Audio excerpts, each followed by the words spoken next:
how did you first begin making video art and short films? Okay, I went to NASCAD in Halifax starting in 2010. I intentionally went as, I think, a drawer or a painter, something like that. I don't even remember. And I had signed up for an intro video class because I'd always been interested in it, but had never really had access to that kind of stuff where I was growing up. And I had the most amazing teacher, Kathleen Tetlock, and ever since I took that class, I made like my first documentary. It was a half an hour long on Halifax drag queens and kings, and then the trans stuff happened, and it kind of just kept going from there. So, and I met some of my closest friends in that class as well. So, awesome. Yeah. What would you say is the difference between short films and video art? Oh boy. So I would say, I don't make films. I don't see what I do as making films. Maybe the closest I've done to that was the Hot Ice piece, because it was really orchestrated. I had people helping me with it. I had a small crew, and I'm not used to working like that. I kind of just do weird shit in front of a camera, and it becomes something. I'm not used to having like the different tiers of like production and all of that. So I would say video art, maybe there's a bit more freedom. Or traditionally at least, where there's like less rules you kind of have to stick to, so, yeah. You've documented your transition throughout your work. Do you feel that art helps with that journey? At the beginning, it was kind of the only way I could figure out how to talk about things or explore things, and then it just became this interesting tool where it was kind of like a time capsule, so I knew I'd be able to look back like year after year and just see like a different version of myself kind of, but still like a common thread throughout all of it. Like I don't think I've changed that much, at least like I've mentioned, not physically, and that's not the point for me. I can see growth in different areas, especially with my mental health and talking with family members and all that about different things in our lives, and that's kind of where it counts, like transition for me, but I'm excited to keep doing what I'm doing and see, like look back in 30 years and see what happens. Right. Yeah. You grew up in rural Ontario. Mm-hmm. How do you feel that upbringing reflects in your work and sort of gives you a perspective from someone, say, who's brought up in Montreal proper? So I grew up in Bobcaygeon, which is rural southern Ontario. It's kind of close to Toronto, but not close enough where you would go visit all the time. I was out in high school as a lesbian. That was fun. But it's a weird atmosphere where it's like your standard like traditional rednecks, that kind of stereotype, and I do fit that stereotype in a lot of ways, and I like that, and I'm fine with that, but I'm also super gay, so it's kind of like an interesting dynamic where it has fueled my artwork in certain ways. The hockey, my family's a hockey family, so that's been a huge part of my life. I have 6 siblings, and trying to talk to them about all this different stuff over the years, like with transition and living in a city that's, bigger than maybe 5,000 people is right. It always brings up interesting conversations. So I feel like I wouldn't have my body of work, or it would be completely different if I didn't grow up in a rural town. So that being said, it could have been worse, I would say. So it wasn't a terrible place to grow up. Right. I'm from a small farm town too. So it was interesting. Yeah. Tell us about Polished and how that came about and your intentions behind creating it. So Polished, it was a piece I did with my partner, Benjamin De Silva, who's actually here tonight. Hi. So the piece was somewhat commissioned for a show at Younger Than Beyonce Gallery in Toronto. It was for a group show. It was called Queer Glamour, which is, the title was kind of a weird thing for me, where I don't see myself as a glamorous person. I'm super fucking lazy a lot of the time with a lot of things, or I'm a simple person. I don't like glitter. Like there's certain things where I didn't feel like that title, I didn't know how to make my work fit in with that and to work with that. So I was talking to my partner, and we were kind of discussing how we could make a piece kind of like over-exaggerating how unpolished we are by, having this clawfoot tub, and like, of course I had to put the boxed wine in there because I love it. But eating the grapes off a silver platter and all this stuff, wearing pearl necklaces, and we're talking about ideas of love, and that was maybe the closest to like glamorous I've ever felt. But it was mostly like we were at the start of a relationship, and getting to know one another, talking about past trauma, and we were just starting medication. We went to the psychiatrist together, so it was like a weird date day we did. So it was kind of a weird time in both our lives, and it was actually at my parents' house we shot the video because I didn't have a fancy clawfoot tub. So, we're in the country, there's dogs barking, but yeah, it was just kind of looking at the idea of love, self-love, and I guess, my idea of glamour in a way, so. Prerequisites tackles a few important issues. Tell us about that video. Prerequisites, that was a fun, weird video. I had the idea in my head for a while. You know when you get an earworm and you have like this song just stuck in your head?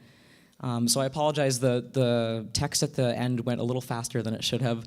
So it was the text, like what I was repeating from that video, "My body's nobody's body but mine," is from a song like in the 80s, Peter Alsop sang it. It was for kids to learn how to like respect their bodies and have other people respect their bodies. Like, so don't touch me without my permission, basically. And that song, it just kind of stuck with me in a lot of ways, and just like the text and how I could break that down. And it was when I was kind of at a weird point in my like hormonal transition where I just felt like exhausted between like blood tests and doctor's appointments and getting all like medication, having to talk to people and justify myself, and just feeling kind of exhausted. And the title kind of just came about because just like medical gatekeeping in a way.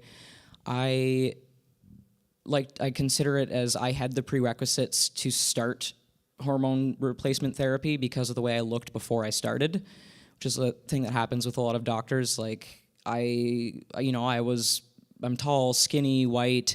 I already had kind of an ambiguous voice. Like I could pass as male, so they kind of were just speeding up the process for me. So that piece was kind of just like a built-up of frustration and trying to figure out how to deal with that. And as you mentioned before, you grew up in a hockey family. Yes. And hot ice definitely reflects that. Oh my God, that piece is so awkward. Tell us about creating it and what you achieved.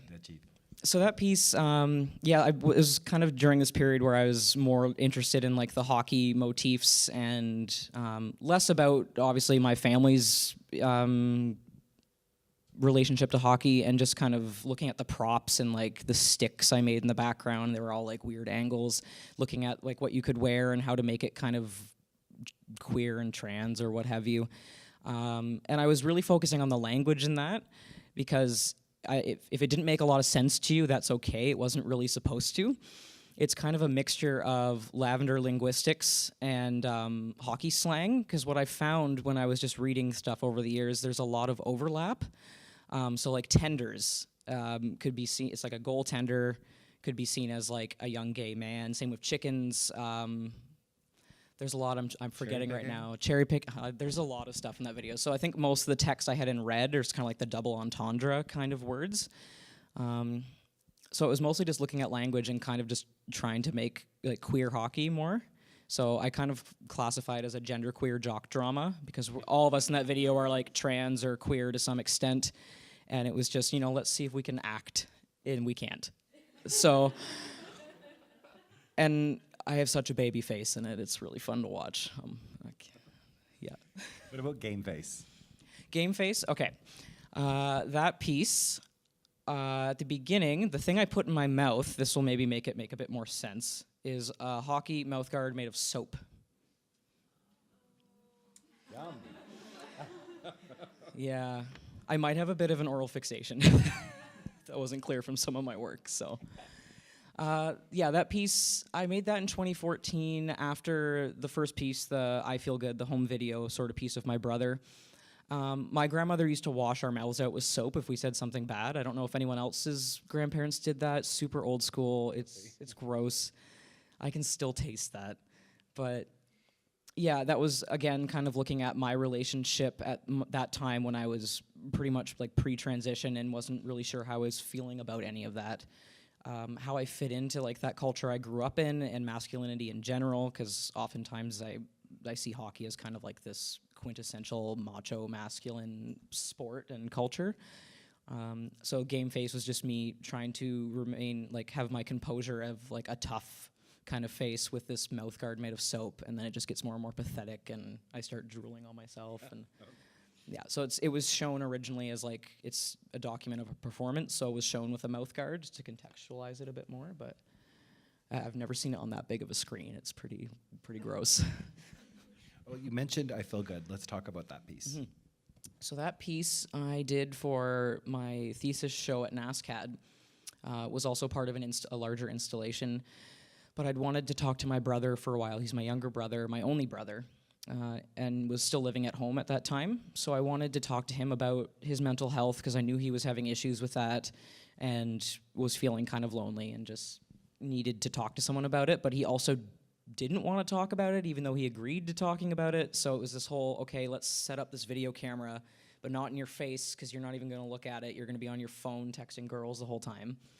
And let's see if we can talk about this. And there had been some unresolved issues with our mother who'd passed away when we were both really young, and he had felt guilty about that forever, like thought it was his fault for some reason. So we were just trying to unpack that a bit and talk about it, and then also talk about gender identity stuff. And it just kind of got frustrating in a fun way because that's how we talk to each other. We always interrupt each other.